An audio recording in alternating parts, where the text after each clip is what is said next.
এই ভিডিওটিতে আমরা লাভ ক্ষতি সংক্রান্ত দুটি একই জাতীয় সমস্যার সমাধান করব।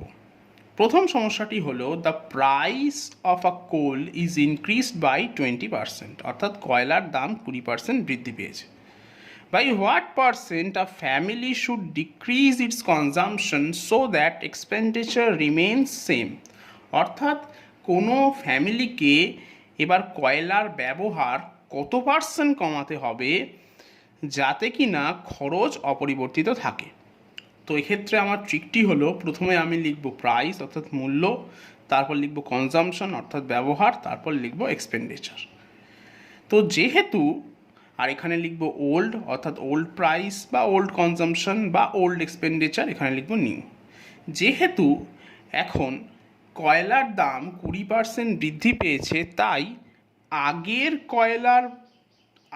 কয়লার দাম আমি যদি 100 ধরি, তাহলে এখন কয়লার দাম কত হবে? 120, যেহেতু 20% বৃদ্ধি পেয়েছে।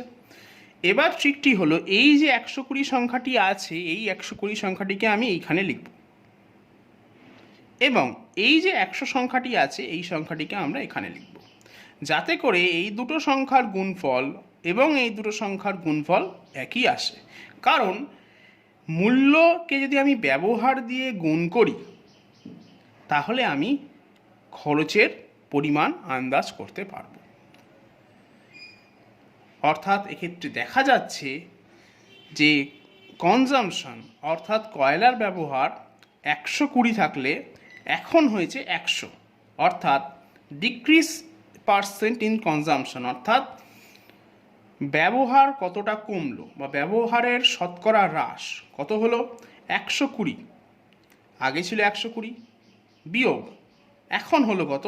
100, ডিভাইডেড বাই প্রথমে কত মান ছিল, অর্থাৎ 120 ইন্টু 100%।